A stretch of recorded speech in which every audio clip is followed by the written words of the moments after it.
आज के जमाने में जब दिन प्रतिदिन प्राकृतिक संसाधन कम होते जा रहे हैं, तब हमें कैसे उसके सही से इस्तेमाल करना है। ये कहानी गौतम बुद्ध और उनके शिष्य के बारे में है। एक दिन गौतम बुद्ध से उनके शिष्य ने कहा कि मेरा आपसे एक निवेदन है। गौतम बुद्ध ने कहा कि बताओ तुम्हारा निवेदन क्या है। शिष्य ने कहा, मेरे वस्त्र पुराने हो गए हैं, अब वो पहनने लायक भी नहीं रहे। क्या आप मुझे नए वस्त्र देने का कष्ट कर सकते हैं? गौतम बुद्ध ने उनके शिष्य के वस्त्र देखे, सच में वे बहुत पुराने हो गए थे। इसलिए बुद्ध ने एक दूसरे शिष्य को आदेश दिया कि तुम इन्हें नए वस्त्र दिलवा दो। कुछ दिन बाद जब गौतम बुद्ध उस शिष्य से मिले, तब उन्होंने उनसे पूछा कि क्या तुम्हें अब अपने नए वस्त्रों में आराम मिल रहा है? तुम्हें और कुछ तो नहीं चाहिए ना?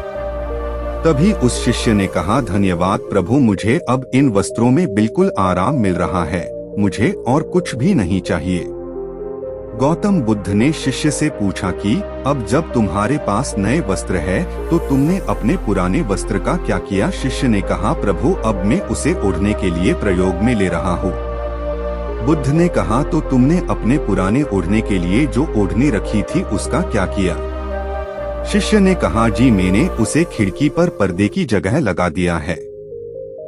गौतम बुद्ध ने फिर से प्रश्न पूछा, तो फिर तुमने पुराने पर्दे का क्या किया? तुमने उसे फेंक दिया? शिष्य ने कहा, जी नहीं, मैंने पुराने पर्दे अभी तक फेंके नहीं हैं। मैंने तो उसके 4 टुकड़े किए और उनका उपयोग मैं रसोई में गर्म पतीलों को आग से उतारने के लिए कर रहा हूँ। बुद्ध ने पूछा, तो फिर तुमने अपने रस्सी के पुराने कपड़ों का क्या किया?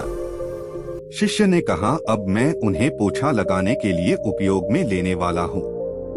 गौतम बुद्ध ने कहा, तो फिर तुम्हारे पुराने पोछे का क्या हुआ? तब शिष्य ने कहा कि प्रभु मेरा पुराना पोछा अब उतना खराब हो गया था कि उसका कुछ नहीं हो सकता था। इसलिए मैंने उस पुराने पोछे का एक एक धागा अलग कर दिया और उसमें से दिए की बातियां तैयार कर ली और उन्हीं बातियां में से एक कल रात आपके कक्ष में प्रकाशित की थी। गौतम बुद्ध अपने शिष्य से संतुष्ट थे। वो ये जानकर बहुत खुश थे कि उनका शिष्य चीजों को बर्बाद नहीं करता है और उसमें ये भी समझ है कि चीजों का किस तरह से प्रयोग किया जा सकता है। आज के जमाने में जब प्राकृतिक संसाधन दिन प्रतिदिन कम होते जा रहे, तब ऐसे समय में हमें यही कोशिश करनी चाहिए कि हम कैसे चीजों को बर्बाद होते हुए रोक सकते हैं और उसका सही से इस्तेमाल कर सकते हैं। हम सब मिलकर अपने छोटे छोटे प्रयत्नों से और चीजों को बर्बाद न करके इस धरा को बचा सकते हैं।